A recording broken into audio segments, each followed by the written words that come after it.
Hey, folks, pretend you can't see us yet. I know the audio isn't working for anybody besides me. We'll be right back.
One. All right, here we go. We are live on Plus One EXP's Roll for Content actual play channel with our first ever ongoing campaign episode. This is our session 0 of our Beards and Beyond actual play campaign. Let's make some noise.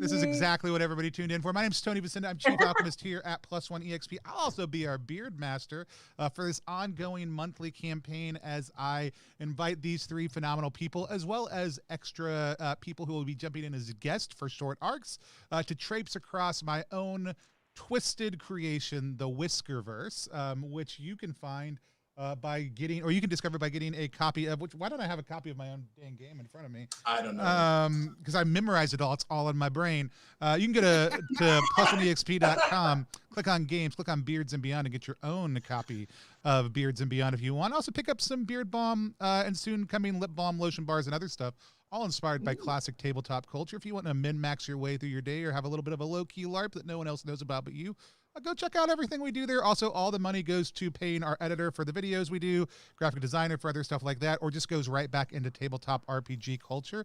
But this is our first ever ongoing actual play event. I'm super, super stoked. We've been talking about it for months.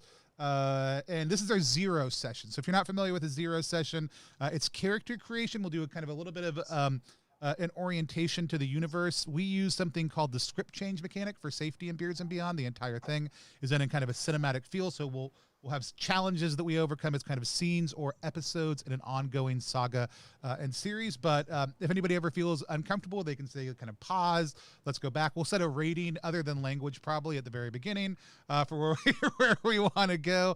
Just a lot of other different things that we'll be doing. But you didn't come here just to hear from me. We'll talk some more about what we're doing in just a second. We're going to go around and have our regular featured cast for Beards and Beyonds. We'll come up with a name eventually for this campaign, but we haven't yet because we haven't started yet. But our regular featured players, first and foremost, one of my 26 favorite Alex Murrays. I think he's actually in my top 25 now. Our Alex Murray. Alex, go ahead and tell people who you are, what you do, and where you're from. Hello, I am R. Alex Murray, cosmic traveler and seeker of truths. I'm a Brooklyn-based actor, comedian, podcaster, jack of various nonsenses. I am the executive producer of the Missing Sock Podcast Network, family of nonsense, and yeah, just very, very pumped. Played more one-shot RPGs as a Plus One EXP cast member in the last month that I've played ever in my life, and I'm like ready to get into get into it. Awesome. I am super excited. We're going to drop down and hear next from Carlina Parker. Carlina, tell people who you are, what you do, and what you're all about. Hey, I am Carlina. I am a musical theater nerd and actor turned nerd girl and streamer. Whoa! You can also find me at I'm doing like Zoom shows on. It's called Seize the Show. So that's just what I've been doing recently. It's really cool. Yeah. Great. Next, last but not least, coming to us on a brand new rig from the frozen land of the South, we have our good buddy Gary. Gary, first of all, tell us who you are, what you do, but also tell people about your harrowing journey to get here today. This has been a harrowing journey, you're right. I'm Casualty CDG, but you can call me Gary. I'm an improv comedian and tabletop role-playing guy. I play them, I review them, I also play video games, I stream on Twitch. You can follow me, baby. I'm Casualty CDG on Twitter and on Twitch. We're fresh out the box on Facebook, fresh out the box on YouTube. We got so many titles, girl. You just follow me, I'll make it happen. My harrowing journey today, though, Tony, I'm so glad you asked. I'm so glad you asked. So last Sunday, I was minding my own business here in Texas, where it didn't used to be a frozen wasteland, but now it is. Everything froze. Everybody died. I'm the last person left. I went and got this computer. It's one of the last ones I was able to find at Best Buy. I hope it works. And that's it. So I'm the king of Texas, and I'm excited to be here. Good. I'm glad. I'm sorry about your entire family and all your friends. No, and it's your wife. everybody, man. Yeah. It's everyone. Man, I'm so bad at those. I should really write those down. Yeah, if you guys knew anybody in Texas, you should have said goodbye last week because we're all gone. Yeah. We are all frozen. I spent the first 28 years of my life living in Texas, so this kind of comes as a shock and a moment of sorry. We're gonna go ahead and end the stream here. I can't handle this. So no. Gary just like is waiting on like water to be restored to his house. Yeah, it's a lot I of still don't have water. We just got power up. We got internet up, so that's all that really matters. We're living like it's 1394. We've got like 10-gallon buckets of water that we take over to the neighbor's house and we fill up like it's a well and bring it back so we can flush our toilets and shower and such. We live in America and it's 2021 and it sure seems like it, doesn't it? With the plagues going on and the power going out. Yep. Where is my I have 20 million copies of this game at my house and cannot still haven't found your copy of your own single. I mean, I have the digital doc up in front of me. It's a better version than apparently the one I sent you because I only ever sent you guys the draft. We're going to be playing campaign mode, so the character creation rules that I sent you guys are for a one shot. So your characters are going to start a little bit squishier, but we're just going to walk through things. So we're going to do what we call in the game kind of the writer's room right now. So this is our kind of our session 0. We're going to talk about character creation. We're going to talk about what type of game we want to play, whether we want to play full-on Gonzo, just wandering across the Whiskerverse. If there's a certain genre we want to start in, because every kind of feel or flavor or place in all of creation and more can be found on these different floating islands that make up the Whiskerverse. I'll pop up the map maybe a little bit later, but we're going to talk about which one of those we want, also kind of some of the things we would love to do in our game, just kind of some of those uses. And we're going to build characters also too, but I want you guys to kind of know what you're getting into, and then we'll do a little bit of like introductory role play, set things up, and create a couple of motifs at the end, which are kind of an essential part of how we do storytelling in Beards and Beyond also too. So we can go either route. I'm going to toss it out to y'all. I know that I'm supposed to be in charge, but we're a team. We're here together. The Beard Master is not some evil overlord who can demand things of you. They represent the evil overlords who will demand things of you, but that's not who they are. This is a collaborative storytelling process. Part of the reason when we were doing early editing on it, I use the term BM as because that's the short of Beard Master, and somebody was like, I don't like this because it feels like it doesn't respect the role of Game Master, and I was like, that's the point. Like the point is to create a title that keeps the Beard Master slightly humble because they're just a big BM, and that's okay. Wow. And so I'm gonna be the biggest BM you guys have had all week long. I don't understand. I don't understand. Brutal monkey. Brutal monkey. And so backwards You got it in Minotaur. I don't one. understand. Dang, Alex. Wow, So, smart. backwards brutal That's a Minotaur long beard monkey. right there. And so that's a lot. Look at that's some somebody read the rule book. We're gonna start. Is there a certain typically on the channel we have PG-13-ish rating. Is that good for everybody? Does anybody want to go higher or lower? Do we want a G-rated adventure? Do we want to like a R-rated like a adventure? hard PG-13? This is like a hard- Jurassic Park hard Right. PG-13. And we're gonna ignore the one F-bomb rule because Gary's on stream and that's just not gonna happen. And so You know what I have to say about that rule. You know, I got one word for that rule. It can go. Okay. We're gonna hold Well, up. there's our one. We got some hours. We got some time, right? So yeah. So what are there the biggest thing during the writing process is like talking about genre. Are you guys down to just explore the whole Whiskerverse? Is that something y'all are looking to do? Okay, cool. We're gonna go cross genres. Is there a certain genre we want to start in? Like, is there a certain place or time or kind of experience that you guys are really like? I love playing in this style of world. Let's start there because there's an island for that. And if there's not an island for that, I'll make it up because I'm in charge. I feel like it'd be fun. I'm trying right now to think of one of like genre that I've never played in before. And if you're watching right now and you have a genre you want to watch us play in, type it into the chat because you have power also. Scream at us. Like high fantasy is done to death. I mean, we'll get there. Yeah, we'll get there Also, for sure. I think it would just I like the idea of being like a couple months deep into a campaign and somebody being like, "Holy shit, a dragon!" Like, Yeah, for the first time ever. yeah, that can't be real. But like, I love noiry things. Ooh, I like heisty things. Ooh, heisty. Heisty? That'd be cool. All right. Yeah, I'm pretty fond of heisty myself. I think starting in like a modern setting and then exploring the Whiskerverse from there could be fun. Cool. Gives us something to all, we all live in this modern world. We can at least see eye to eye there before we let our imaginations take us for adventure.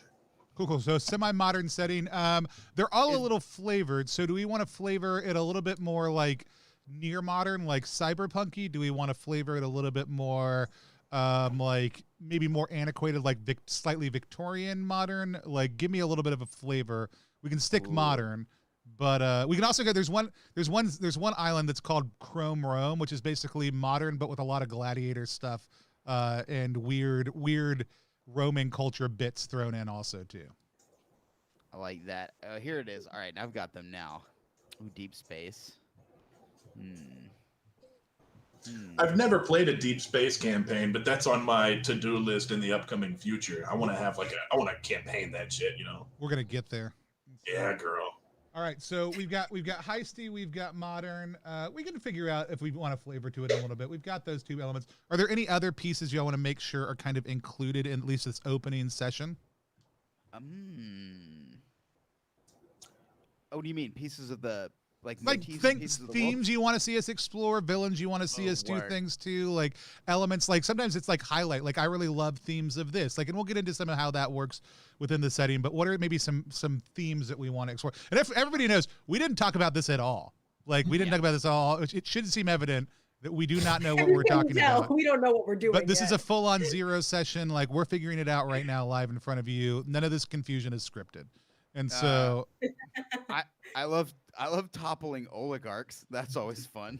I like yeah, man. I like a recurring villain. I'm a ham for a recurring villain. Mm-hmm. Oh man. I mean, the things I mean, this is just. I don't know if y'all know this about me. I was an epic poetry major in college. And yeah, you heard me. I did not know that, but I saw Beowulf on the shelf behind you. Right, so. There's like 14 of them back there. A theater major and epic poetry major. My parents were like, "Cool, so maybe one of your siblings could make some money and take care of us." But yeah, I tend to be fairly obsessed with cosmogenic egg cycles and Joseph Campbell-esque mythos. But like, those are fun things to subvert. Okay. For you bombastic marmoset. Nice. Wow. Wow. I'll do some research on subverting Joseph Campbell's monomyth. And the problem when you try to the problem when you try to subvert the monomyth though is you're still responding to the monomyth just only in a subversive quality, and you really can't escape it. This is actually one of my children's least like he gets so upset by the concept of the monomyth existing. And he's 15 years old, and it's his like he's almost 16. We'll have regular conversations around the how hard it is for the monomyth to exist for him. And so really funny. I guess he don't watch a lot of TV then, huh? He does. He watches also a ton of anime, which makes it even harder. And so because it's still filled with it, even though it's not 100%. Yeah. I mean, so we fairly dominated that culture about 60 years ago. But figuring out how to subvert it, I think, could be fun within this context. Cool. So let's I've got some ideas. I'm gonna matriculate on them. The best thing is I don't have to actually have a whole lot set up this week. This is the great thing. It's a very GM prep light process. You can even just roll for stuff if you want to, rather than going through this whole process if you're playing the game. But let's talk about characters, right? So characters can come from any time, space, place, race, personage, whatever. It's all good, right? You're going to basically start essentially with your character concept by picking a job. Then you're going to pick a couple of things. You're going to assign a couple stats for their beard. We'll go through all this stuff in a second. And rather than picking 5 skills to start out with, it's okay if you have them in mind for the future. You're only going to pick one job-based skill that you have access to at the very beginning. Because in campaign play, you start out kind of small and squishy, and then as your beard grows longer and your connection to the beard force grows more intense, you're going to pick up certain of your skills. And essentially, anybody who's out there watching, skills or listening, skills function a little bit like spells across the board. They always let you do whatever they say they do, but wordplay is encouraged. So picking the specific way you want to phrase what you do is important, and then you can apply those phrases broadly. So as an example, the character we crowdsourced in the campaign, Crew Barrel Tilter, he's a skill called Barrel Roll, which he gets from literally rolling giant kegs and barrels around. So he could use it to do that. He's a brewmaster, but he could also use it to roll a giant boulder down the side of the hill. But he could also do, if you were like piloting a plane, he'd kind of suck at normal piloting and landing. But if you needed somebody to do some aerial stunts, he could do a barrel roll, no problem. Right? If you were trying to absolutely like shoot something, and you're just like, oh man, there's not. Like, I'm really bad at shooting. I don't have a skill for that, but it's got a barrel on the gun. You could roll that barrel and then take a shot and do it. You can make bad puns. You can stretch it as long as you want to. It's up to me as the big BM to decide if it applies in this scenario or not, and if your wordplay was clever enough to warrant you using that skill. Joshua wants us to check out YouTube's Unraveled, Understanding Kingdom Hearts and Every Other Story to destroy the monomyth. I've watched. They're so good. No. The Waluigi one.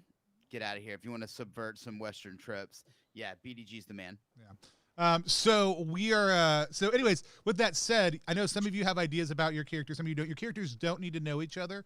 They're all gonna get. If we're playing full-on Gonzo style, they're going to get sucked into the Whiskerverse at the beginning of our play together. We'll kind of get to that part tonight and then pause after we're done with that piece. But let's talk through kind of what are some of you guys' thoughts about your characters, who they are, jobs, other stuff like that. I'm just kick it over to you guys. So I just right now, for the first time, all since months that we've been in this chat, I now have a character idea. It's just hit me. I think I might be a biker. A biker? I think I might go with the leather cut, the tattoos, the beard, the motorcycle. I might go with biker. I was thinking Tour de France, but I guess that works also too. Not a cyclist. Not a cyclist.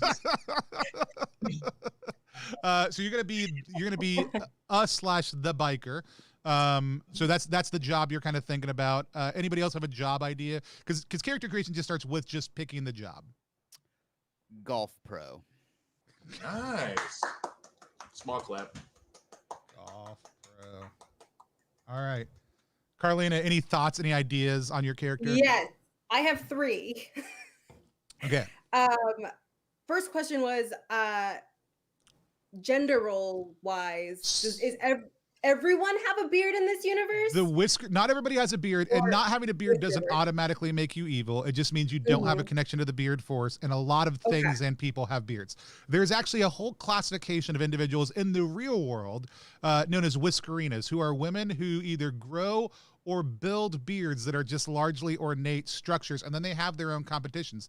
There are also any number of non-binary people or non-gendered individuals, both within the game. Like, so one of the pre-generated characters is named Beardbot. Beardbot is a they, them, but in the conceit of the Whiskerverse, it's as diverse as our world is, and beards are available and accessible to everyone, whether they are naturally occurring or they have harnessed the beard force through a articulated beard. So it's totally up to you, whatever you want to do.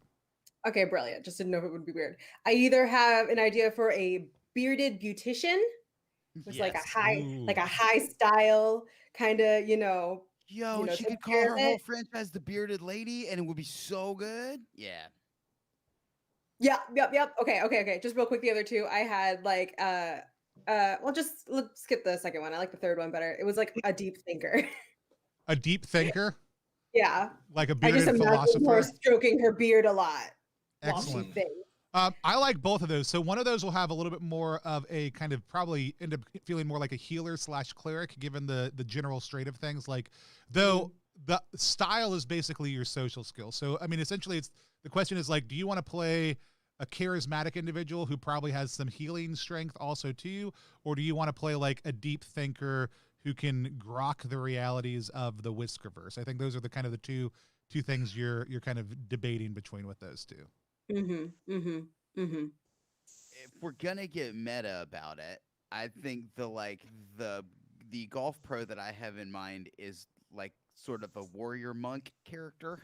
Like he's a Matthew McConaughey-esque, very chill. I mean, the name that I've got in my head is Vernon Buddy Weiser, and like he's a dude bro who loves teaching people golf.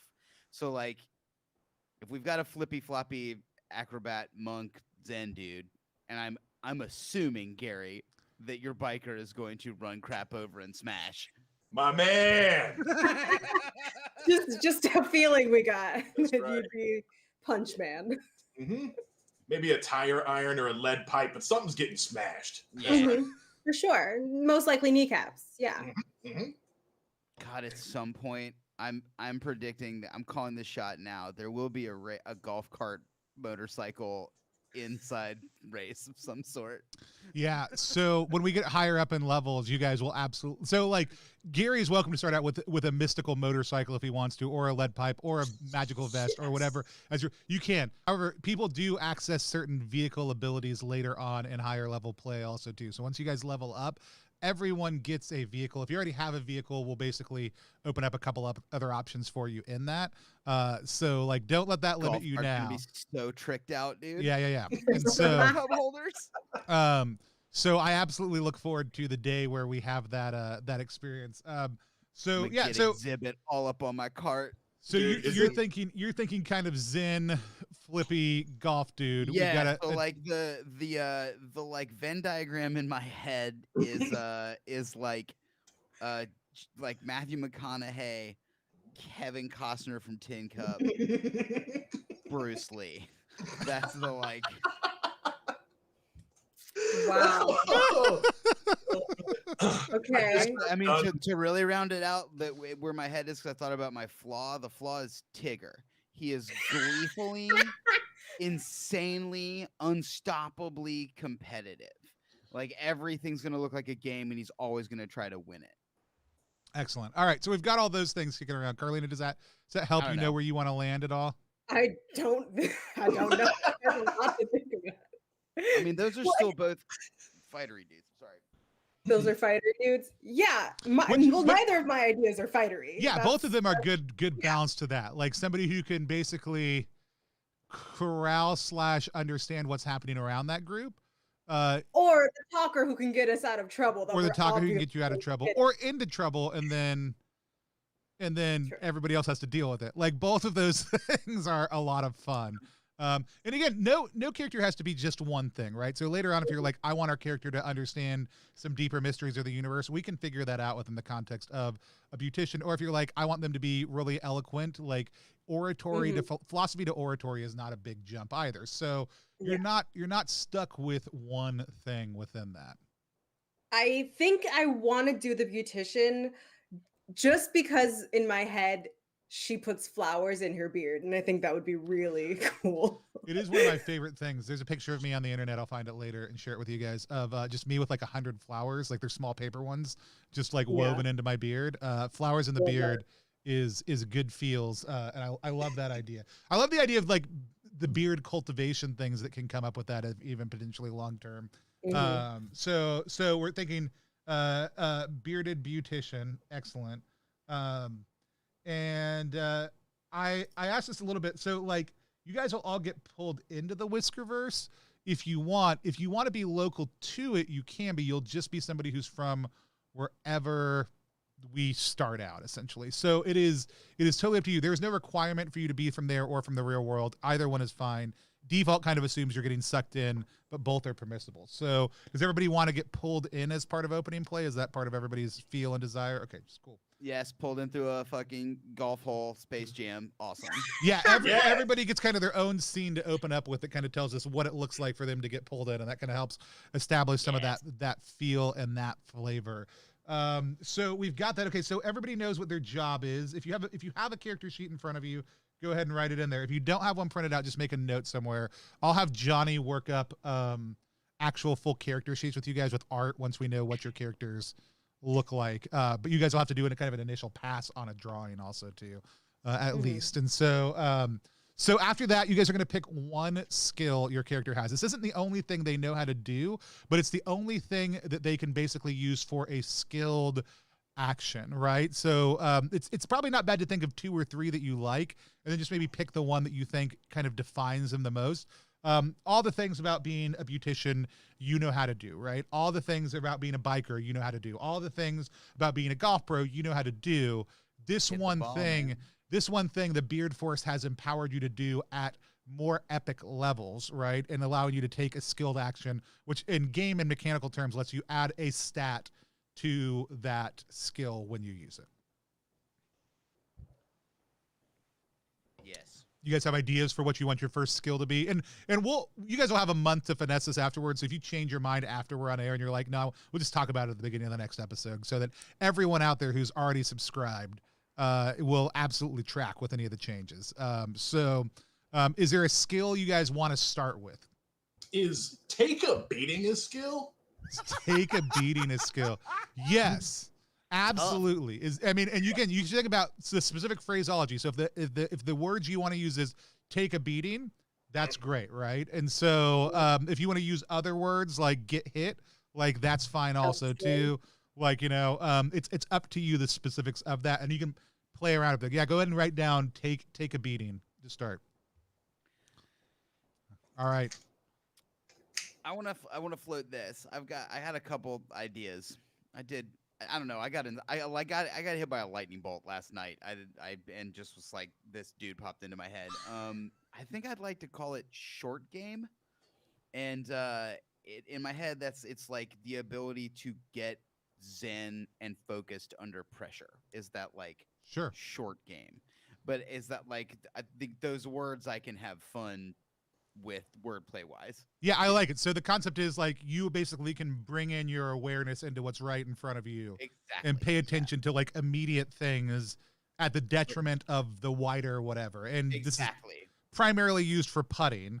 This is the force is what it is. Is that like it's like awareness, right? It's that like let go, zero in. Yes, short game for putting like put the ball in the hole. Even when Tiger Woods is over there on the other side of the green, like just like barreling you. I don't know. I also love the idea that this means your character buddy spends a lot of time at the mini golf course, also too. Like 100%.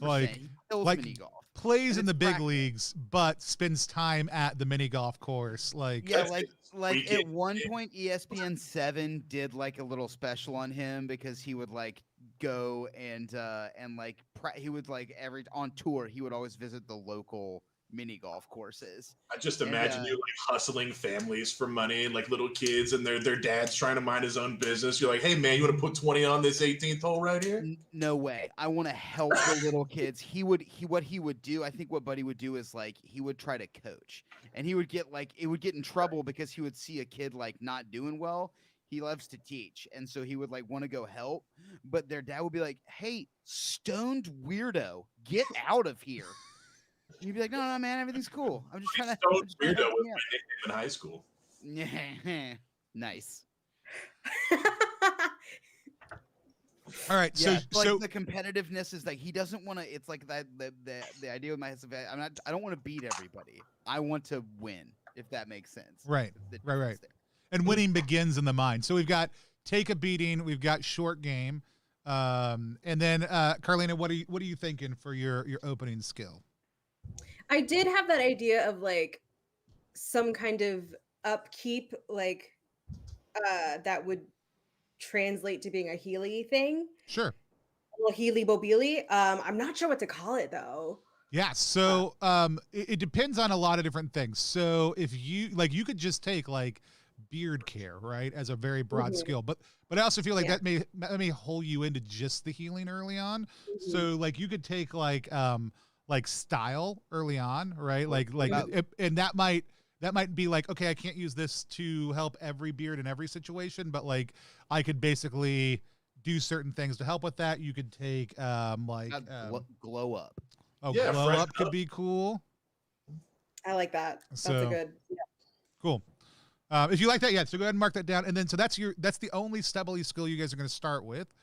After that, we're going to pick a fleeced flaw. So fleeced flaws are things that help, like it's a twofold. It's something that pulls in a flaw in role play. So something that might distract you, prevent you from doing things. So you could do anything like really wants to slay dragons, bloodthirsty, or you could do like really, really loves pie. Like that could be a flaw also. Do anything that might come up in play that you feel like would prevent your character from doing things. Now, I will say this, the more likely it is to be triggered, the better it's going to be for you, both from a role play narrative, but also every single time in a between like healing times that you trigger that flaw, like basically you say, nope, instead of doing the thing I'm going to trigger this flaw instead of us running away, I want to keep on fighting because I'm bloodthirsty. Instead of us going and saving the princess, I really want to enter this local flapjack eating contest because I'm a flapjack addict, right?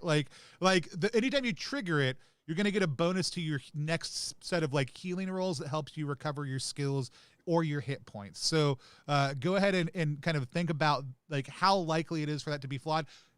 Play wherever you want to in that, right? But that's kind of what you need to understand. Hey, anybody who's watching out there, we're playing our zero session of Beards and Beyond. So we're just creating characters, creating the world tonight. We're going to fall into the Whiskerverse. If you haven't checked this out, you can go to plus1exp.com, click on games. It's the only one in the store right now. There will be others soon. Also go to ttrpg.link/grossrpg if you haven't yet to back Repugnant, which is our current game that's on Kickstarter right now, and Zine Quest. It's ttrpg.link/grossrpg. But keep on listening to us make these awesome characters also too. Anybody have an idea for the flaw your character has? It seems like it could go anywhere right off the bat. I'm thinking maybe like a I don't know how to phrase it quite yet. That's what I've been working on. The wheel's been rolling. Like I smell like the road. You know, I got a good road odor. I got a good funk. I got a biker funk. Roder? And like smells like road odor is absolutely what this should be. Like you have a road odor. I love this idea. I also love the way this flaw and potential future skills can evolve with each other also too. But I love road odor as a flaw. Perfect. I'll write down road odor. Oh no. Oh yeah. Carlina's like, now I have to live up to road odor. Oh god. Wow. I had two ideas. One was either that I don't like taking risks unless they are absolutely necessary. The don't want to break a nail defense. Or that if I see someone with a less than impeccable styling, that I am distracted and I feel like I have to get my hands on them. Oh, I feel like those aren't necessarily opposed things. I feel like there's a primacy of like style over everything else, right? Maybe even something like style over substance, right? Like is a fun way to phrase it. Or maybe like style first, right? Like kind of like safety first, kind of evoking both of those. Oh, okay. But Yeah, then yeah. you get very distracted when things aren't stylish or people aren't stylish. But also that's like the first thought is like, will this mess up X, right? Like what, like I think either of those can capture kind of both of those pieces and give you a lot of fun ways to kind of trigger that too. Yeah, great. All right, Alex, what are we thinking for Buddy What? Wiser? I mentioned it. It's the like Tigger flaw, and I'm not sure what to name it. It's the like I can do that. Buddies are the best at that. Like, and it's not like it's not like toxic broy like validating competitiveness. It's like he sees everything. Like at the flapjack contest, he would be like, "Man, I bet I could eat 40 pancakes." All right, how are these guys doing it? And he'd just like sit down and get into, and that would be it. He'd be like, I want to figure out how to eat 40 pancakes now. Like I have to, I got to. It's like called those, Hold My Beard. if that guy can do it, My beard. let's call it. Yes, it's absolutely called Hold My Beard. Fucking like, Carlina. Yes. It's the like anything you can do attitude, and I really I like the idea of Hold My Beard. It's just like every time he's gonna be like, I love it. now hold my beard. Yeah. Yeah, hold on. I was workshopping. I can absolutely do that. I was workshopping Win before Zen, but I like Hold My Beard way better. Yeah, because again, it's what it's about is the attempt, right? Like he's gotta try. That's great. Yeah. Hold My Beard is perfect because he's just Excellent. like every time he's gonna be like, no, I can jump it. That's actually Buddy's line of swag that he sells out of the back of his like Volkswagen. Hold My like, Beard. Hold My Beard line is my like line yeah. of golf wear. Yeah. I was thinking a T-shirt with just Alex's red beard on the front that said "Hold My Beard" would be dope. That's a dope. Oh yeah, we're already That will be thinking merch available here. at TeePublic /R Alex Murray tomorrow. Yeah, that's right.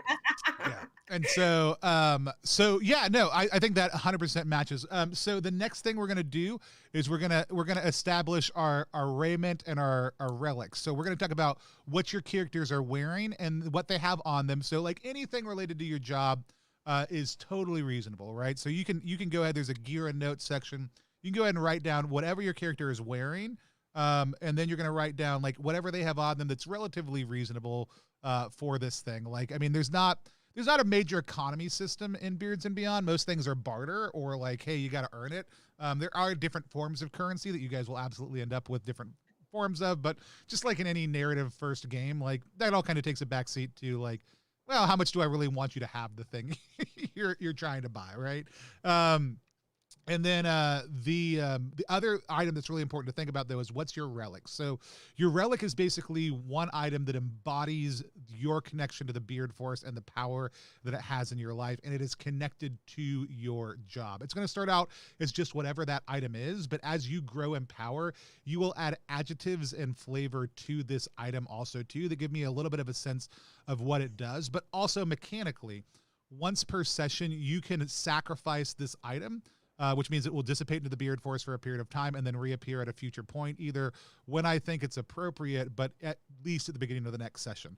And you guys will have it again. So it's basically a free pass for an automatic success, which you can use before or after you roll. You basically can rewrite time and space by channeling the Beard Force through this item.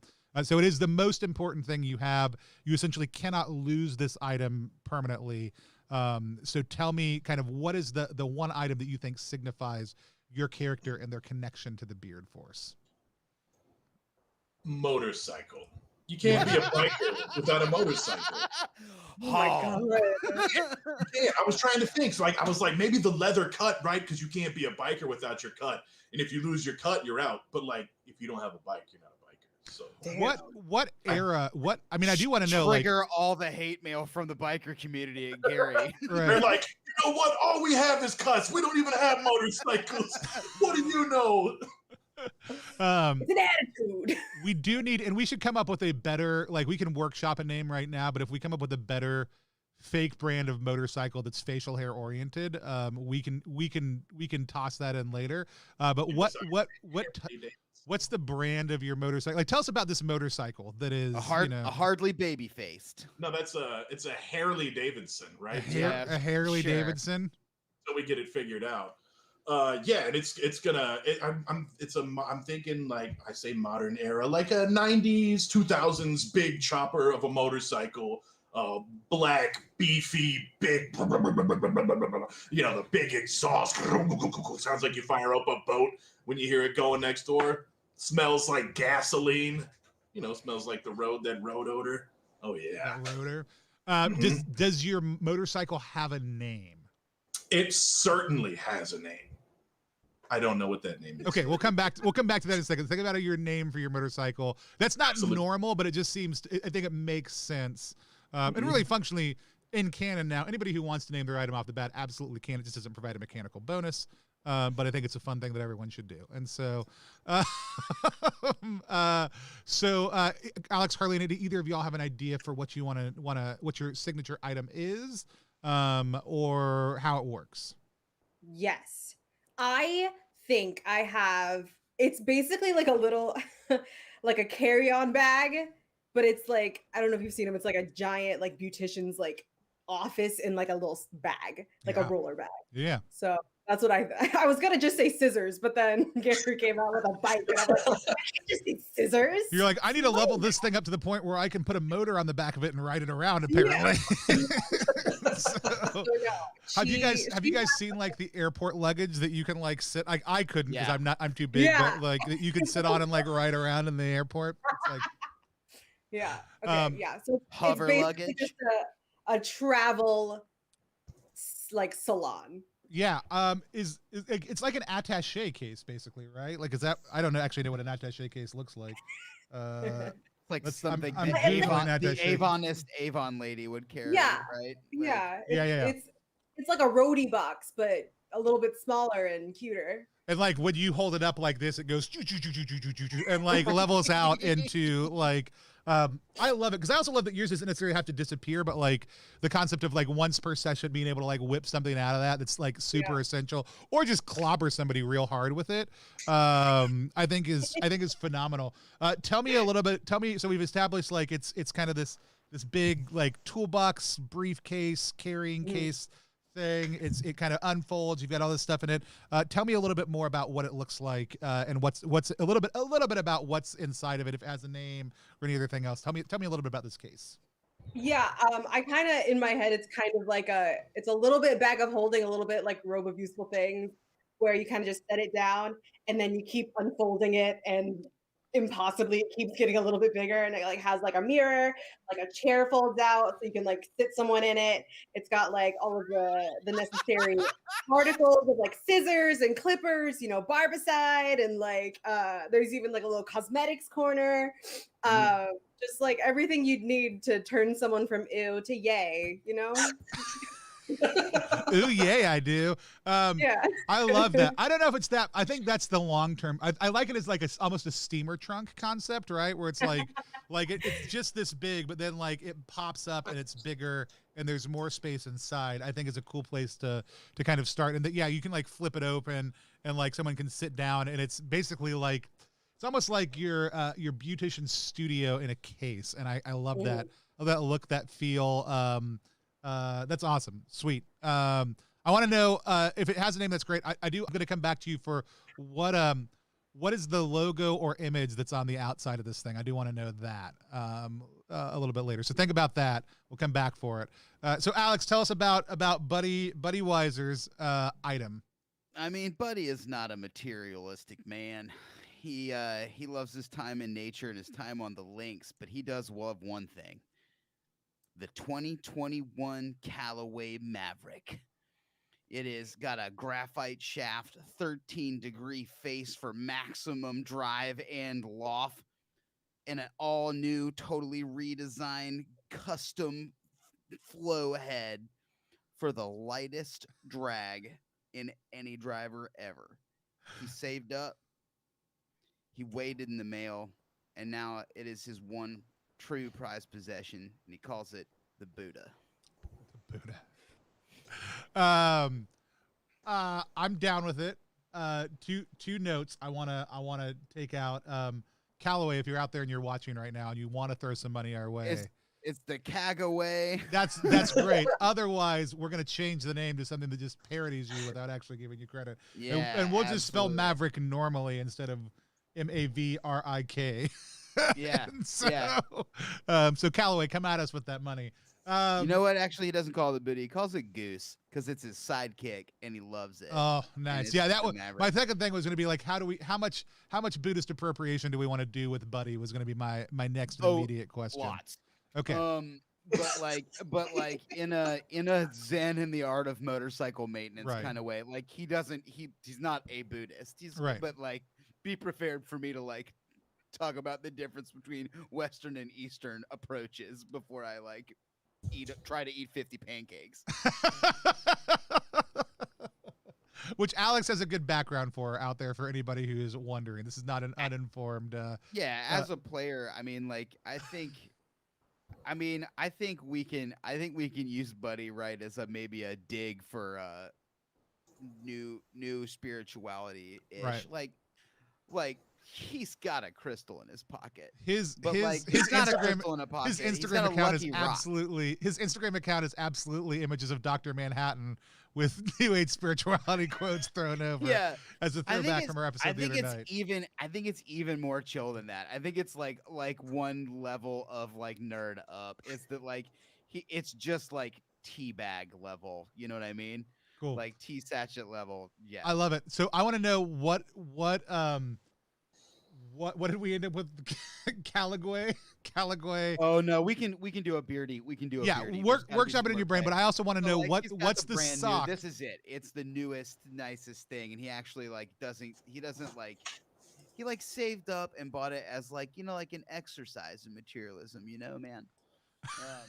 I do want to know. It's good to be plugged in. I think the sock that Buddy keeps over this driver is very totemistic to him, and so I'm going to come back to you in a second to find out what that driver's sock is, unless you've already got it. Oh man, it's the sock I was wearing when I won my first trophy, man. It's a purple, white, and gold Argyle sock.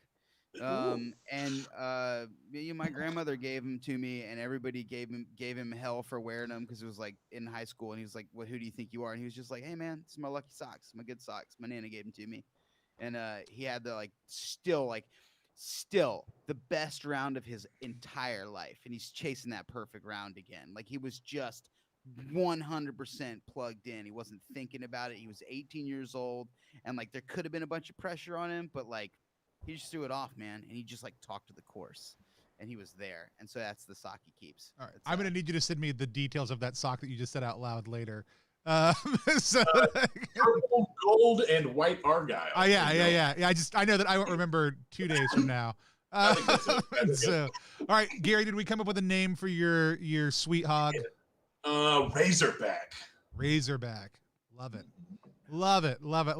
Carlina, did we come up with an image for what's on the I love that you're already shaking your head.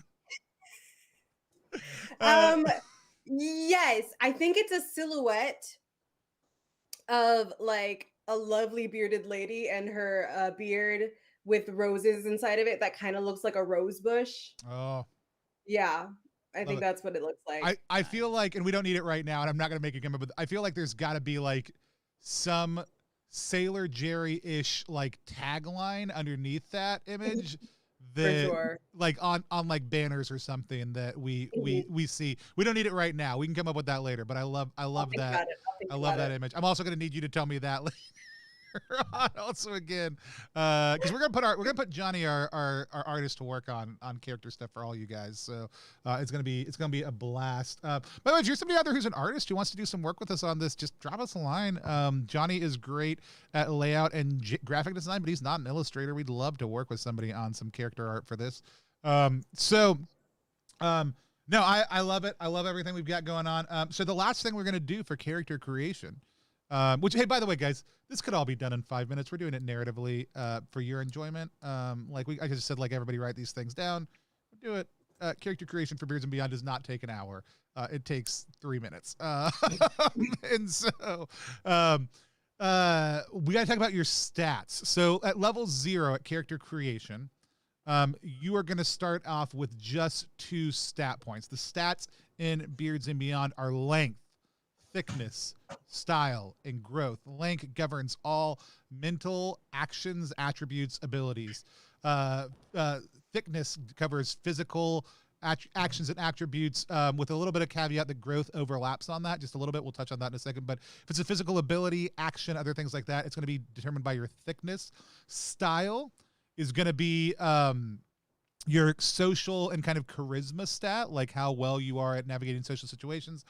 And then growth is your basically kind of like, it's a mix between like con and dex, but it's your reaction speed, but it's also your healing. So if there's a trap, I'll typically ask you to make a growth roll. If you have a skill that's related, you can always make an argument, make a different type of roll for that.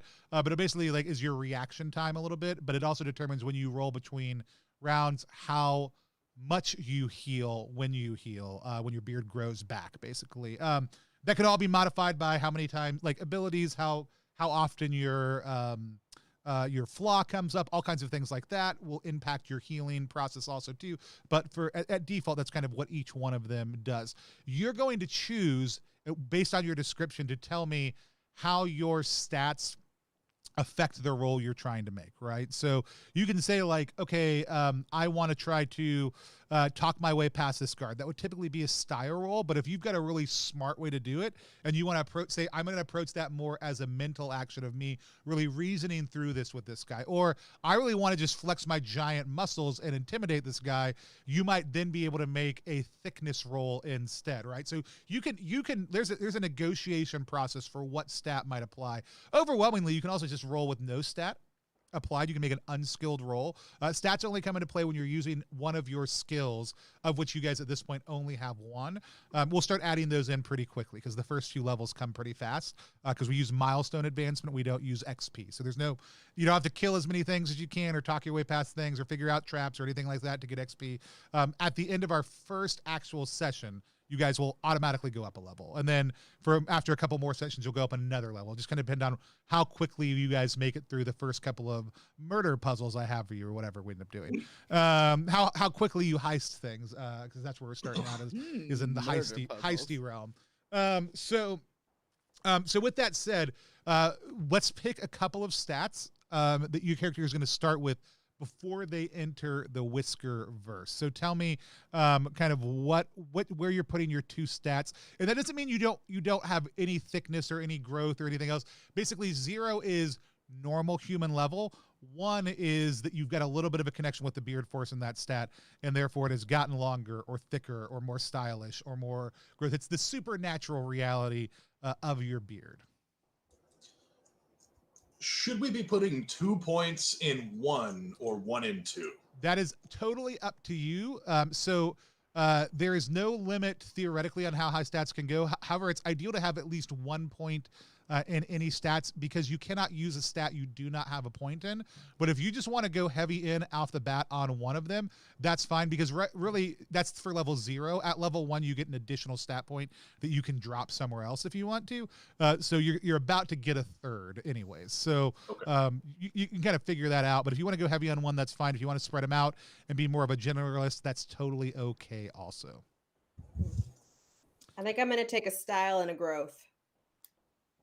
Absolutely makes sense for the bearded beautician. I've got thickness without a shadow of a doubt. 1 in thickness. I'm looking between growth for maybe a little bit of healing and toughness, or I'm looking at length for maybe a little bit of wisdom and that road wisdom. Some of that road wisdom. That's what I'm thinking.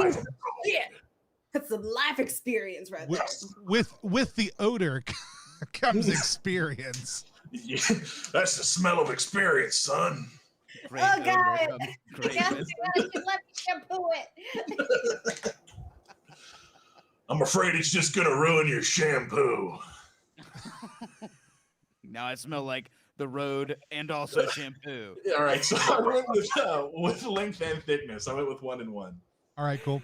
That works because I think I'm gonna go 1-in-1 thickness and style. I think my time on the tour, I couldn't really let it go, and now that I've like just started being a pro and teaching and like hanging out with people all day and commuting with the course, like let it go and like it looks good that way. Little style, little thickness. That's awesome. I love it. I love it. I love it. I love it across the board. Just FYI, you can. I'm just double checking the final version of the rules on something because we make a couple changes on this right at the very end, and I want to make sure what I'm saying to you is accurate, so that people who are Beards and Beyond experts don't at me later on. Because I know there's a ton of them out there watching It's right a really now. aggressive community. It's man. really It's like weird. I've created a very I wouldn't say toxic, but I'm just kidding.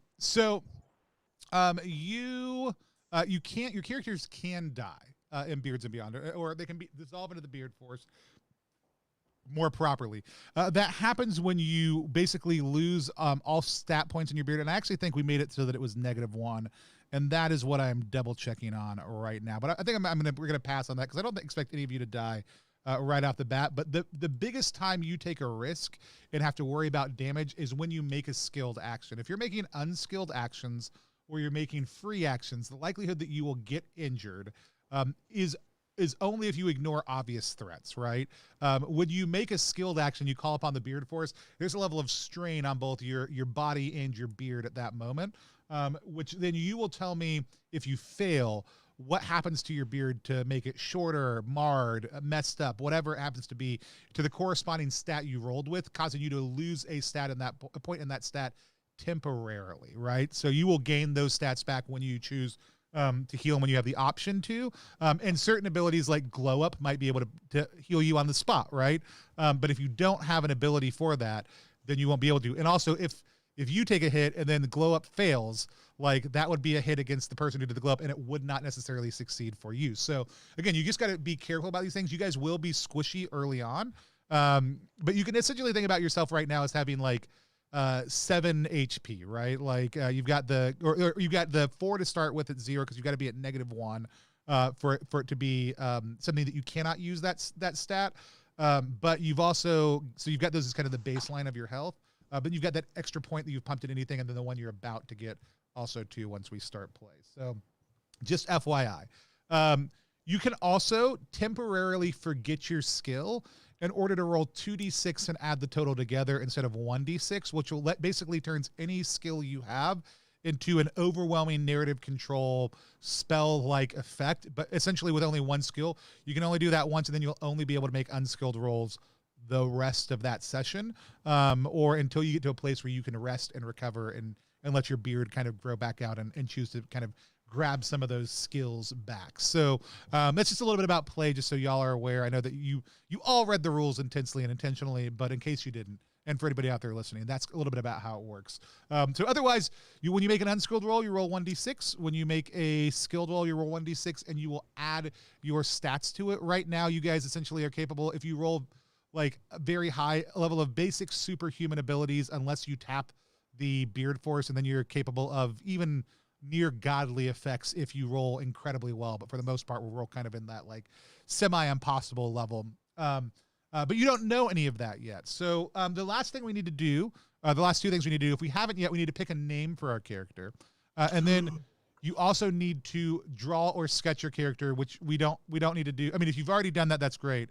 You don't need to do it right now, but I do need a sketch from each of you later. Doesn't matter how good or bad it is. It's show, don't tell. Right? It's on the character sheet. There's a big old space for the portrait of your character. And then I will have Johnny take those drawings and gussy them up into official drawings. And as your beard gets longer or bigger, we can discuss what that looks like for each individual character as it goes. But that's kind of the last 2 steps. So I know we already have Buddy Weiser. Can't imagine Vernon what we're... Weiser. Do what? Vernon Weiser. I mean, Vernon Weiser. Friends call me Buddy, you know? Friends call me Buddy. Vernon Buddy Weiser. What other names have we picked out?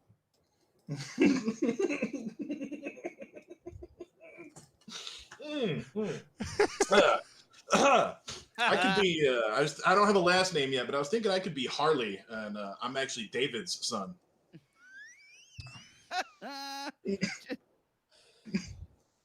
Your dad, David. Okay, so we're not limited to like real world cultures in this. I love. Okay, I'm gonna pitch to you a I little just bit. like a good pun, man. I like a good pun. I'm sorry. No, but here's what I'm gonna pitch. I'm gonna pitch that you are from a version of Earth that bikers are like biker culture is a big deal. And like it is a major faction. This is a pitch. You can say no to this. I just want to be a core biker, right? You're from a world where bikers are a big deal. And that people basically live for the day they get their keys to their first motorcycle and go off. And essentially that bikers are kind of like gangs of knights that roam across whatever this landscape is. And that you are literally Harley, son of David. Like that is the naming nomenclature of the clan of David, right? Or whatever we want to come up with. I love the idea that it is some sort of almost knight-like biker like reality that you come from, like semi post-apocalyptic, semi fantastic, but I don't know how you feel about any of that. I love it, and I already wrote down Harley, son of David. So Gives you like paladin flavor too. I had written down Harley and was like, what can I? Where am I going with that? Like, it's a good start, but son of David. Thank you, Tony. That's a good. Yeah. All right, Carlina, you keep on wincing. I don't know if it's the conversation Gary and I are having, or if it's something else entirely. It comes back and forth between hearing you and just not being able to find the name that like clicks yet. Open to suggestions. I'm Googling. That's fine. Thank you. So we've got Vertimity. We'll move forward a little bit. I'll give you a little bit more time. You Google around, you play with things. And again, if we decide like between now and the actual first session, oh no, my characters, that's fine. That's fine. You know, not everything can be taco out of the bat. You know what I'm saying? Like, and so I'm still trying to think of a good golf brand beard pun, and I just can't. I can't get the club out the bag. I feel like there's a like in the rough joke. Oh there, yeah, right. Absolutely, like roughless or something like that. Yeah.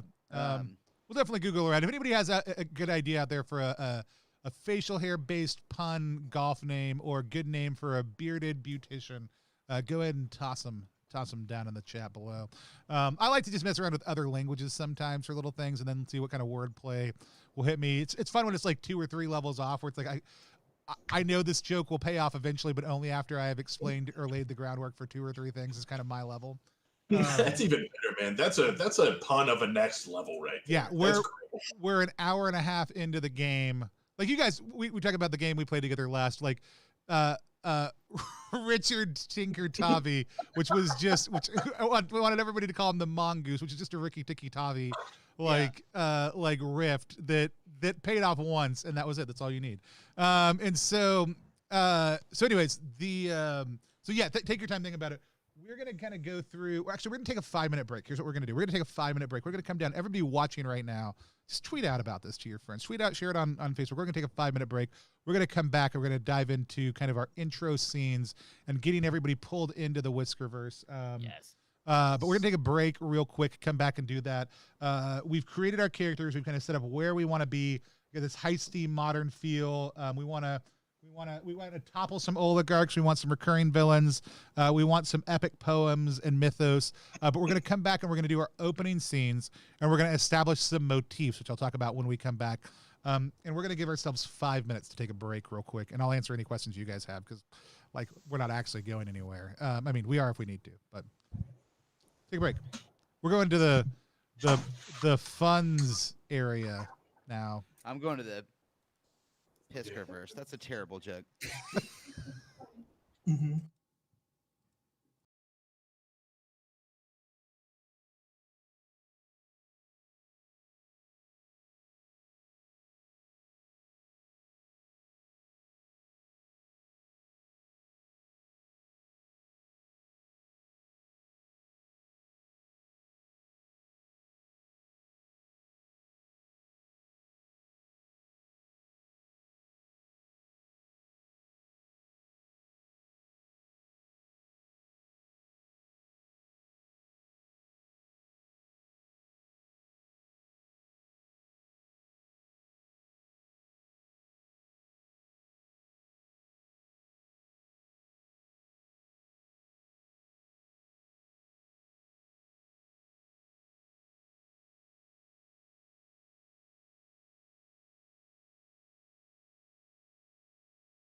End up feeling good. My favorite thing is that you guys never know when I'm hitting like off on the audio on any of these streams, like that I've turned it off and I'm turning it back on. But it always is like, okay, here we go, and then somebody will intone some fun little thing, and that's what just happened. That's what just happened, and it's the best. It's my favorite thing because I see it happen in real time every single time, and I don't know that anybody watches our streams regularly enough to catch it, but it always happens. So like, let's go to the Whiskerverse, and like fresh and clean little like songs always happen with audio stuff, and it's just my favorite little bit that very few people get to appreciate in real time besides me.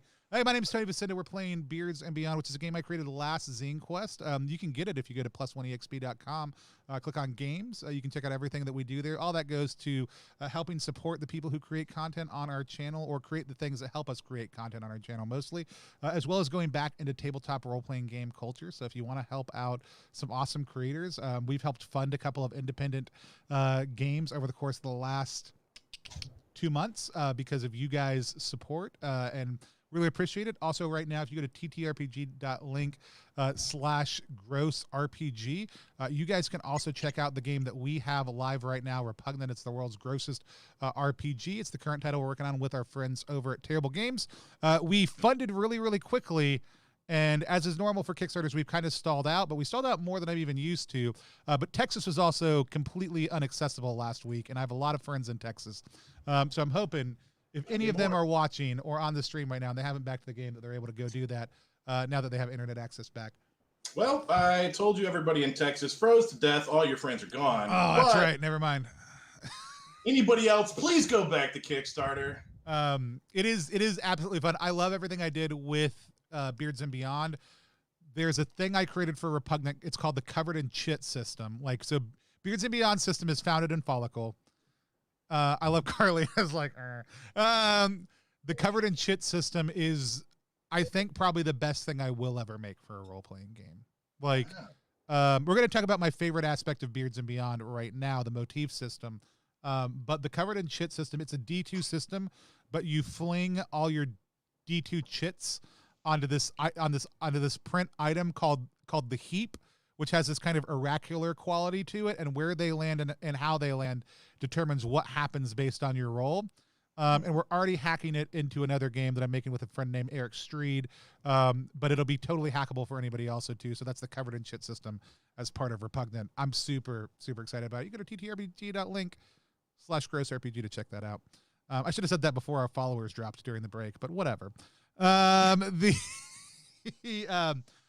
So we've got our biker, Harley, son of David, right? We've got our golf pro, Vernon, right? Yeah, Vernon, but his friends call him Weisman. Buddy, right? Did we figure out a name during the break for our bearded beautician yet? Yes, we did. Okay. Hit me with it. Her name is Vanessa Venus Gillet. Nice.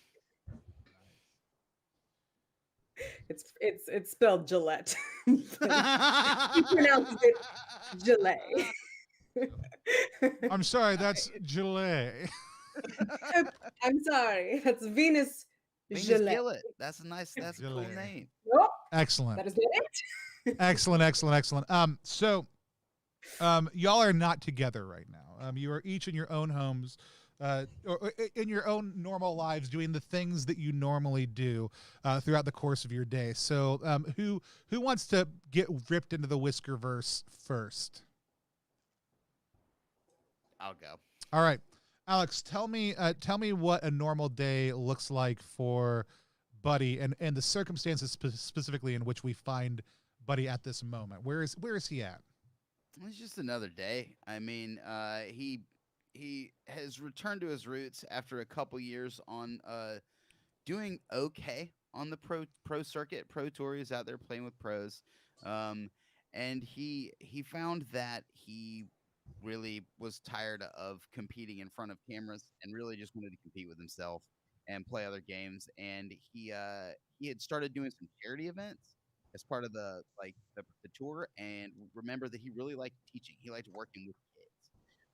So he just went home, and home is the Outer Banks, North Carolina, and he's just back home, and he's like a local boy come back, and he's working at like a golf course, not a country club, like a public course, and he's just teaching, and he gets up and he goes out and he spends his days on the links, and I mean it's his favorite thing to like help a kid figure out how to putt, help a kid really figure out how to like become one with the ball and like, put it where you want to put it, um and yeah, that's what he's doing today. He's actually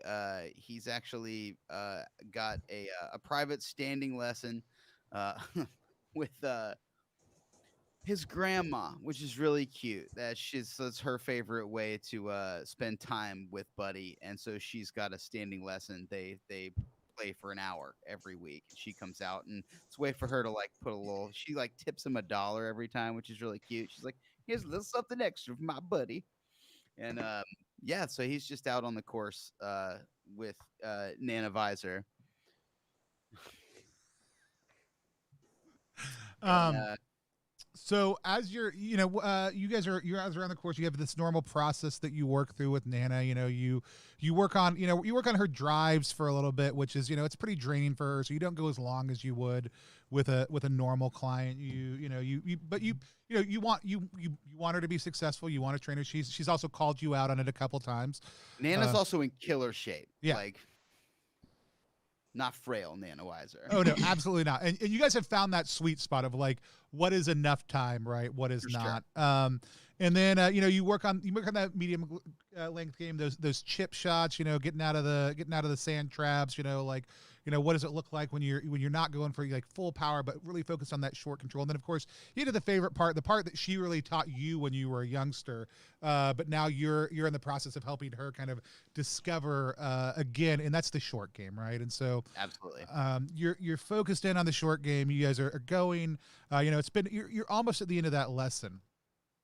And then there's this moment of clarity. This moment of clarity where you kind of feel everything kind of zone out. Like you felt it a couple times before, not a whole lot. And there's this moment of connection where you look at Nana's eyes and she looks at your eyes, and you can tell you guys have both found yourself in this space of the short game, and the sounds of the birds falls away. The whistle of the wind through the trees falls away, and Nana, she's been really struggling lately with her short game, just looks at it, and this is an uneven, like rough kind of part of the course, and she just sinks a 20-foot putt. I think that's an impressive length. Yeah, solid. I'm pretty sure that's an impressive length. Yeah, But like, For a putt? Yeah. yeah. it's almost Like, on the edge of back it not up being even. short game, right? Like it's almost Back on it the up edge of even not more. being short game. Like Yeah. I'd say like 30. Like there's no way 30 on like a hard break left. There we Like, go. she's So not. this I'd like everyone to know I was a competitive golfer in the 7th grade and have played very little since then. It's awesome. That's because that gives you way more knowledge than that. So we see this ball we actually watch the ball, and it hits that break left like you think, and you think it's not going to hit. Then all of a sudden it breaks right in a way that you weren't expecting it to, based on the lay of the land. Like there's no reason it should have broken right, and then it's headed right towards the hole, and then it like loops the hole, and then all of a sudden it starts tracing out a symbol that you've never seen before. You've never seen a ball move like this before. Everything until this point has looked like possibly normal motion, but something is happening with this ball, right? And it's tracing out a symbol on the ground around this hole, this ornate set of what like you're not somebody with a lot of exposure to anything besides like in the Western culture, besides like some of the major branches, but this looks like almost like sigils to you. You're not, Buddy's not exactly sure what sigils are.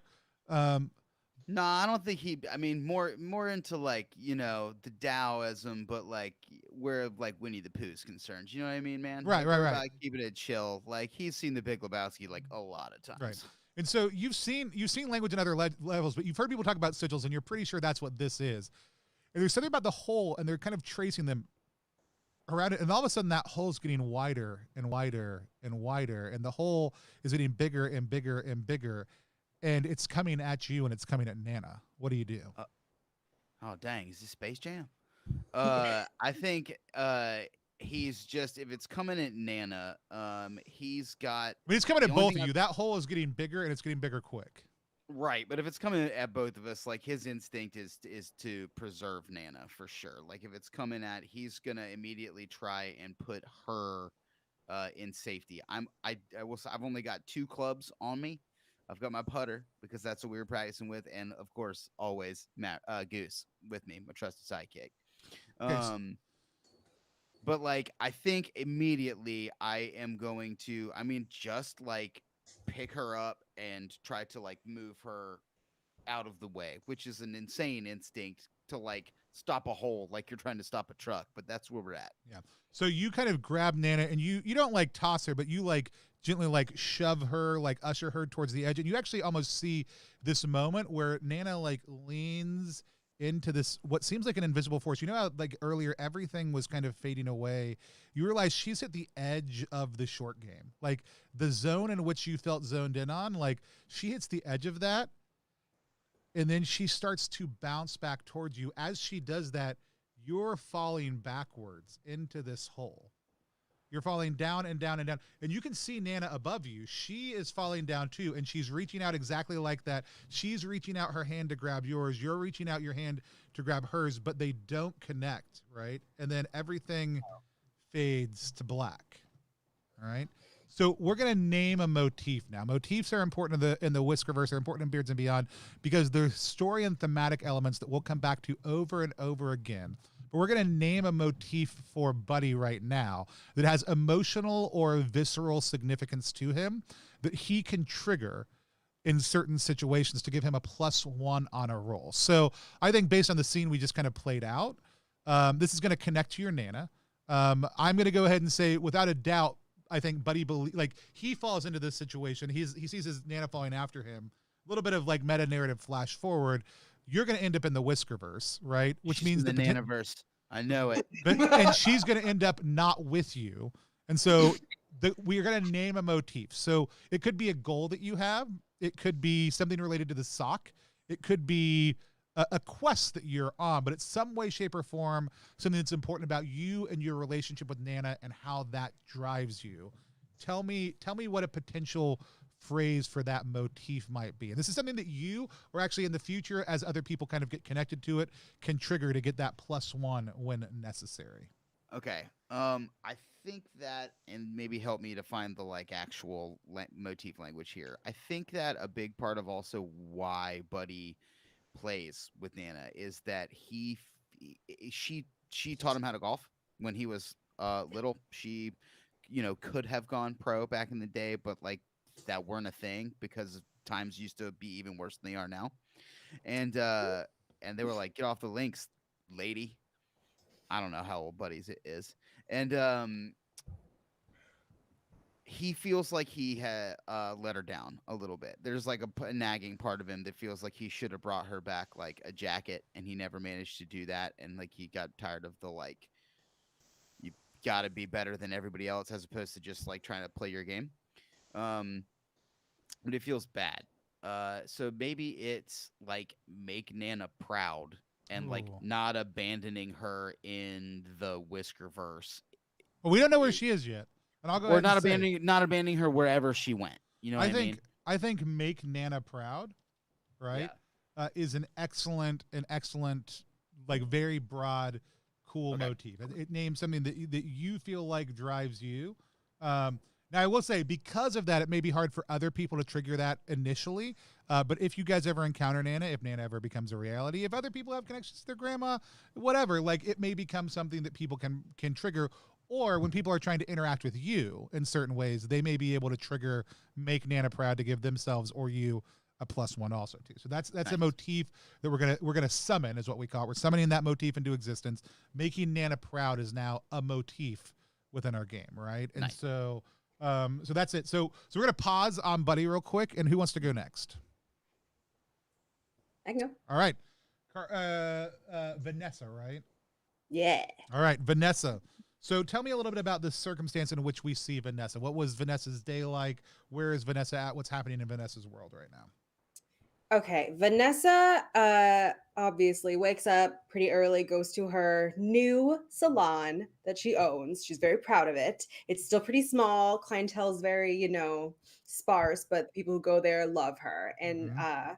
she has recently turned it from a women's salon to a unisex salon because she found out one of the things she loves the most is teaching men how to do their hair Mm. because far too often people like men don't have like cleansing like routines and stuff. So she started doing things like learning beard care and all this jazz just so that she can help people who come by to like leave feeling better about themselves and also knowing how to do it themselves. And she's taught a lot of men how to use conditioner.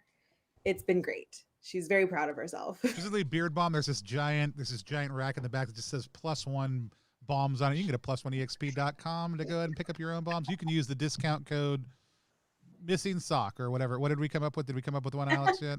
Missing sock will be it. Yeah, that's great. Missing sock to get 10% off and help support the Missing Sock Podcast Network. So you see this rack in the back, and we it's a space you're very proud of. Let me ask you a question right now because it's totally open either way. At this point, does Vanessa have a beard? I don't think so. Okay, cool. That's No. fine. Totally fine answer.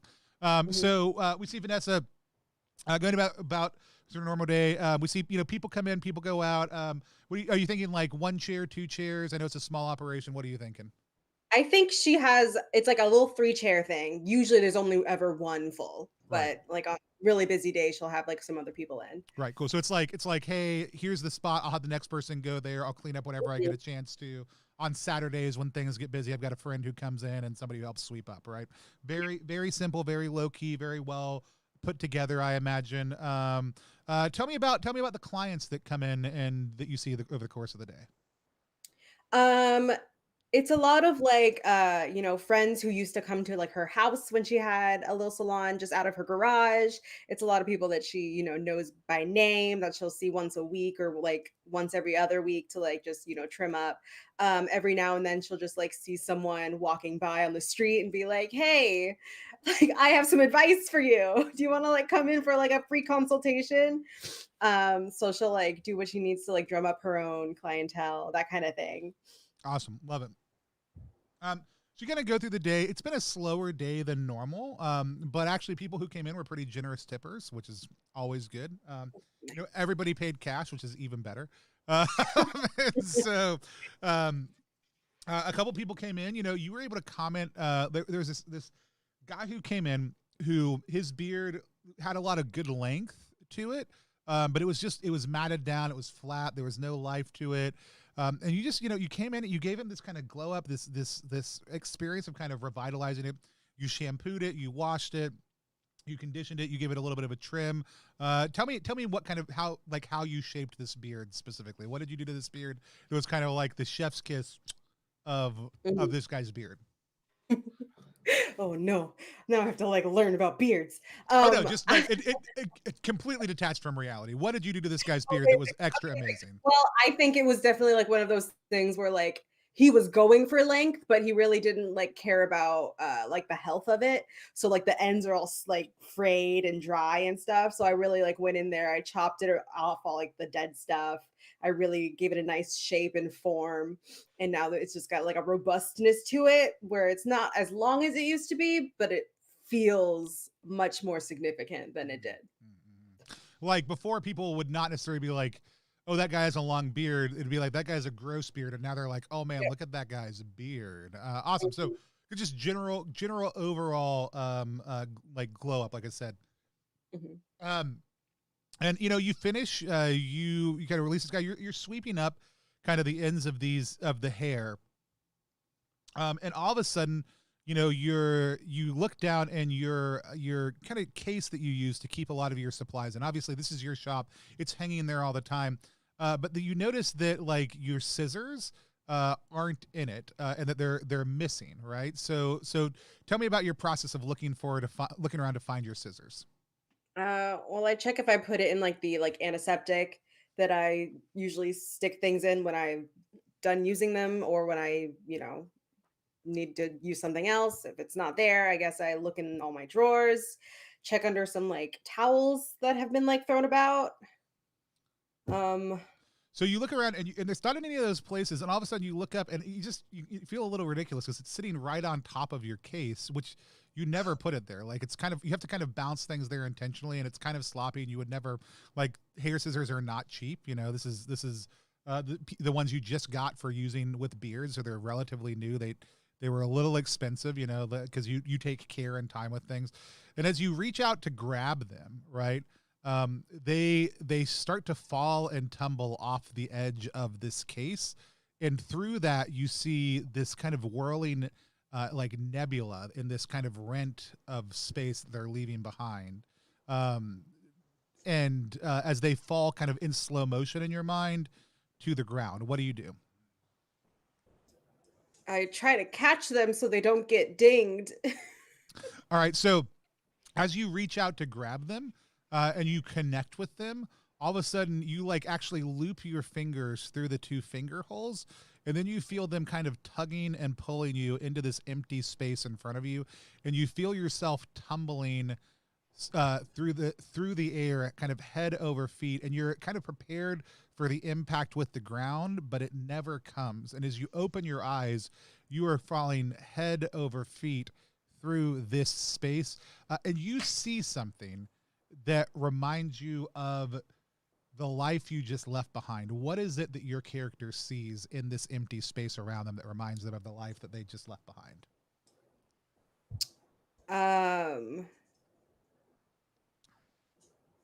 I think it's like like the namesake for her salon is Venus Salon, so I think it's kind of like a star that, or planet, like a shiny like planet orb.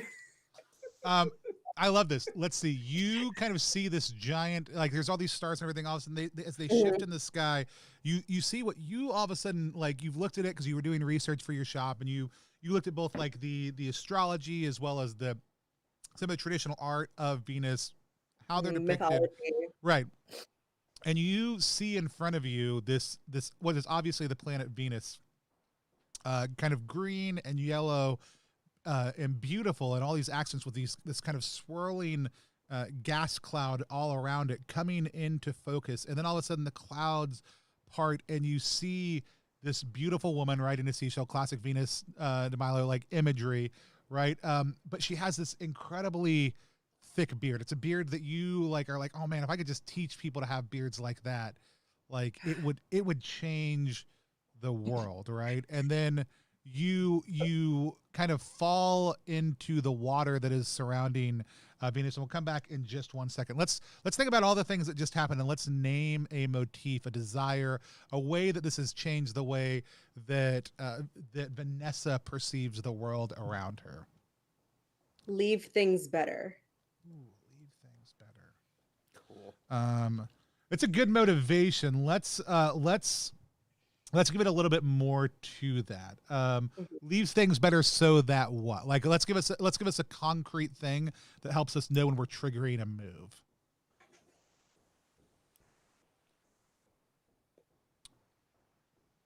Like, this could be like leave the world more beautiful. Like, let's give it a little bit more precision. Build towards beautiful.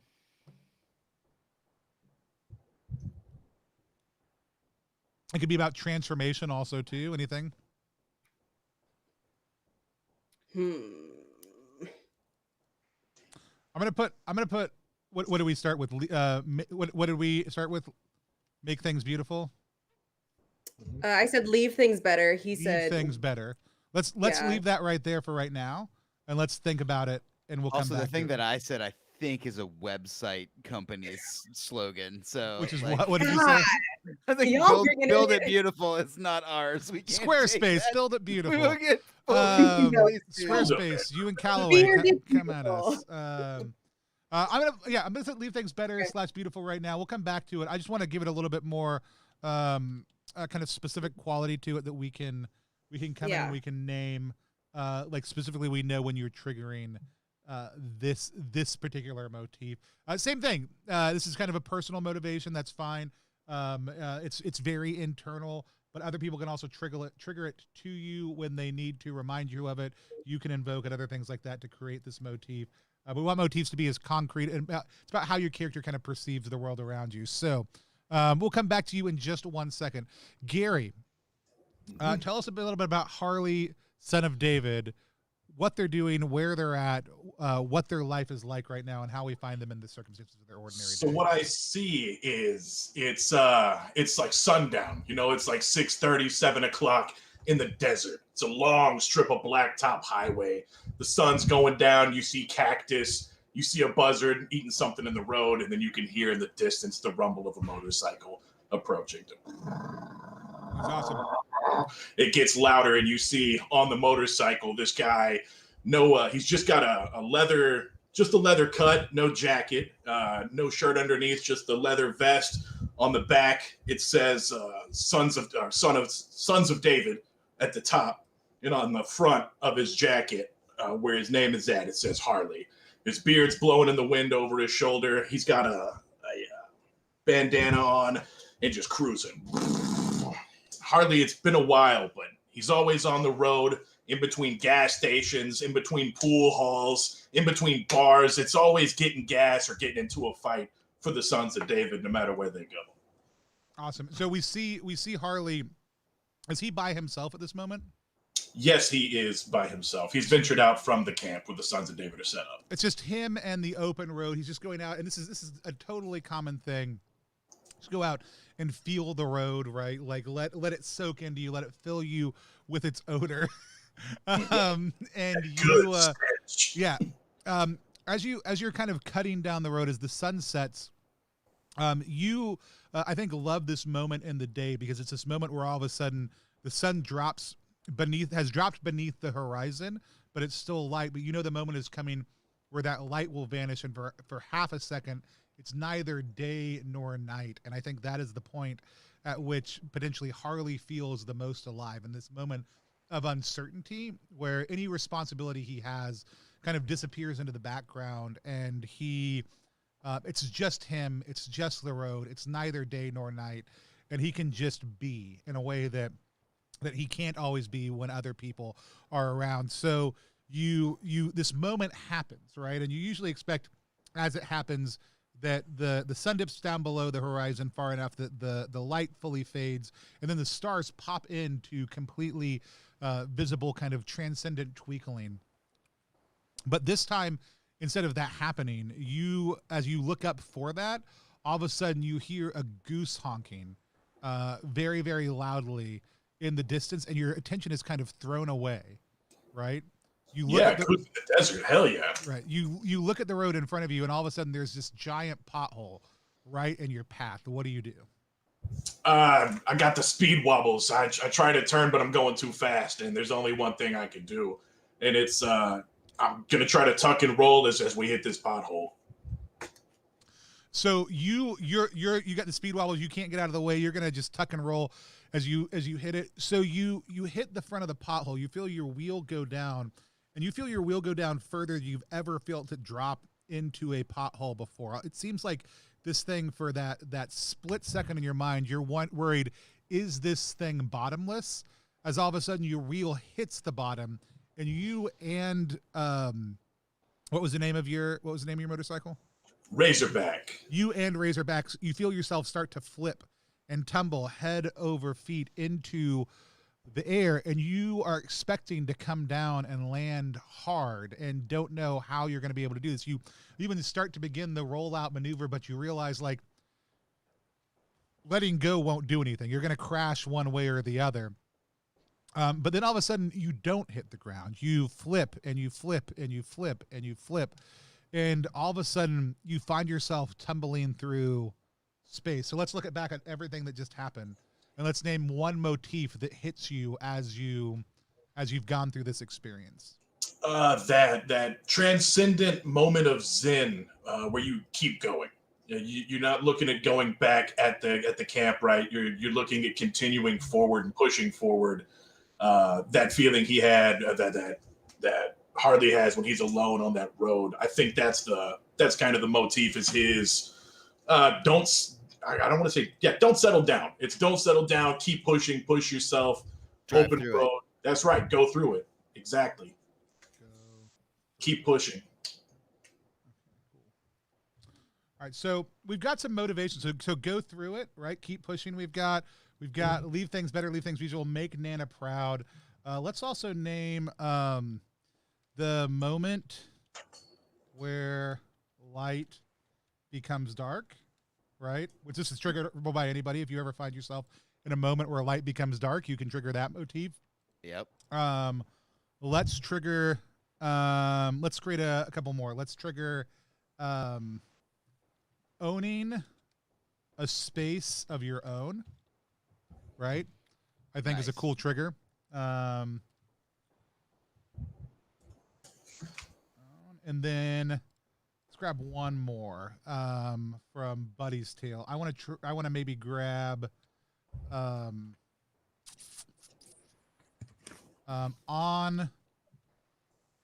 the outer. Actually, you know what I want to drive from that one? I want to drive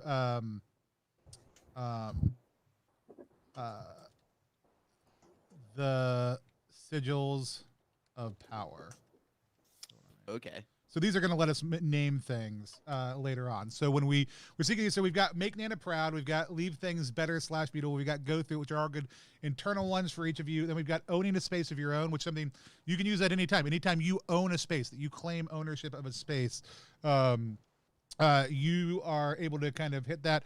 Hey, Hexy Beast. Hey, Alan. How's it going? We are using Streamlabs OBS.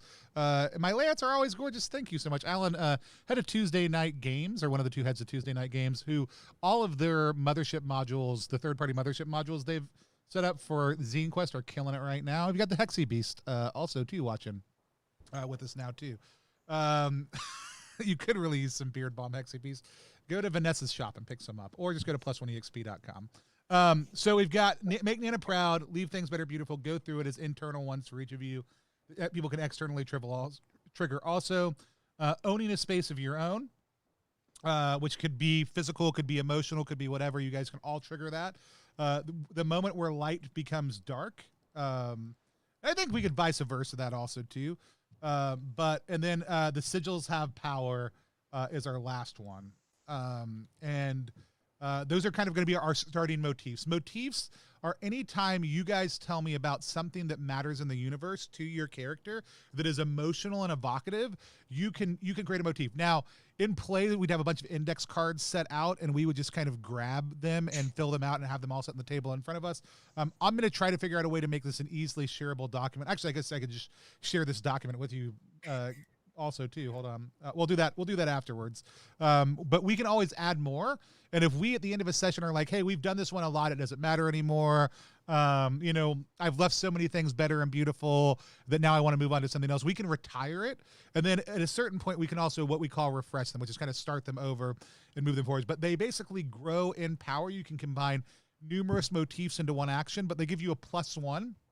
But then once all the motifs have been used, any one of them can get up to +3. So if you want to do ultra powerful things, this is encouraging us to take these elements and weave them through the course of the story we're about to tell as we go into the Whiskerverse. So it's good to kind of keep in mind what they are, because they are things that as you trigger, as you invoke them, they're going to give you a little bit of a bonus to your roll. That could be a skilled or an unskilled roll, but they're part of just how we're weaving the narrative together. So those are going to be our motifs to start out with. Does anybody else have a motif they want to add to that group? Because it's okay to have too many. We can always trim them later. We good with those? I'm good with those. I think we're Those good. extra ones are tap. Cool. So you guys have all tumbled into this emptiness. You guys have all found yourself kind of falling through space, and to a certain degree, you can't remember how long it has been. Like, it seems like it has both been an instant of falling through space and an eternity of following through space. There's just all these things that swirl around you, these memories of home and the place you just were. And then all of a sudden you find yourselves waking up. And you're in an apartment. And you're in an apartment that you've never been in before, right? And you're in this it feels almost like a cheap hotel room if you come from a culture that has cheap hotel rooms. And as you sit up in bed, and there are two other people in the room with you. At this point, it is the two other people who are in this party. Whoever you are not are also in this room. You are all in your own beds. It's this long room with 3 beds in it, 2 on one wall, 1 on the other. And you see each other for the first time, and that is where we're going to pause, and we'll figure out what the hell is happening next time around. And so. So that's how we intro into the Whiskerverse. Character creation can take just a couple of minutes, and then motif establishment through the kind of these opening scenes is the main piece. Thanks, Alan. Is what the main piece that we want to kind of just play through to kind of establish all those pieces. This lets me kind of sit with it over the course of the next little bit, figure out what's going to happen. If it was a game, we just hop into it. It's not super hard, but it'll let me sit with us sit with it, refine all the little pieces that we want to, get some other things jammed out. But one of the things that we like to do as part of the gameplay is do a next time on. So we use a cinematic feel for the Whiskerverse. So I want you to tell me something that's going to come up in the season of the Whiskerverse ahead. So you're gonna narrate a little scene for me. It can be with somebody else in the party. It can be by yourself. We're gonna end up in this modern area. It's gonna be heisty. We're gonna be doing some sort of thing where we're fighting against a power, trying to topple it, trying to overcome it. We know a heist is going to be involved, and we know that we're going to push back against the monomyth, and we know there's some recurring villains in it. So this is your chance to tell me a little bit about the things that you would like to see come up in play. So you get a chance to narrate something your character is going to do next time. It can be as simple as a quick cutscene, like with no details. It can be a 30-second to a minute and a half long, like, you know, here's everything that's going to happen in the thing, and I'll weave as close as I can to it into the story in the future. I'll honor those kind of implications for what's going to come, because it's your way of telling me what you would like to do. So tell me what's going to happen next time on Beards and Beyond. I think Vanessa Venus is going to befriend someone on the enemy's side. Ooh, so tell me, give me the scene of you bumping into this person for the first time, and you don't know they're the bad guy yet, but tell me a little bit about you bumping into this person. I think it's going to be a lot like what she would do, like in front of her shop, be like, "Hey, I have some ideas for you on like how I can improve this luck. And if you have a second and are willing, I would love to give you like a little free consultation." Awesome. So we see you on the street, like someone's walking by, their beard is not looking as good as you think it could be, and you're like, "Hey," and you call them over and you're like giving them some tips. You're just like pulling stuff out of your case, whipping things around, and kind of giving them this glow up.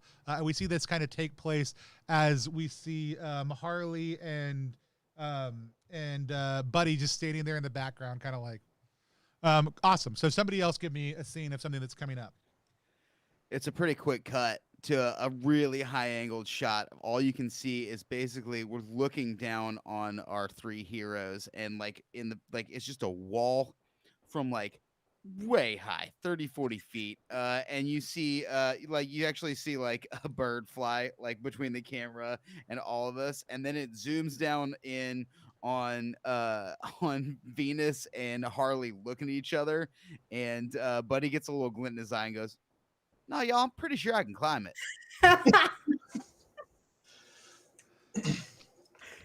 Very Buddy good. climb a wall, hold his beard. So. Mm-hmm. All right, Gary, give me the taste, the flavor, the scene of what's going to happen next time with Harley. So Buddy and Venus are looking at Harley, and he says, "I think we could take the stealth way in." And then it shows him punch the front out of a cola machine and pull out a beer, and then use that beer to break the glass on the front of a vending machine. And he takes cigarettes out of that, lights a cigarette, and then it shows like a quick cut to maybe it's an alleyway, maybe it's a bad guy fortress, and maybe it's just the back of a Kroger. But you see Harley fighting 2 guys, and then he kicks open a door, and that's it. Making vending machines within a door. All right. I love it. I also love that this is a reality in which cigarette vending machines still exist. Mm-hmm. And so Right next to the beer vending machine. Yeah, it's the beer vending machine. Awesome.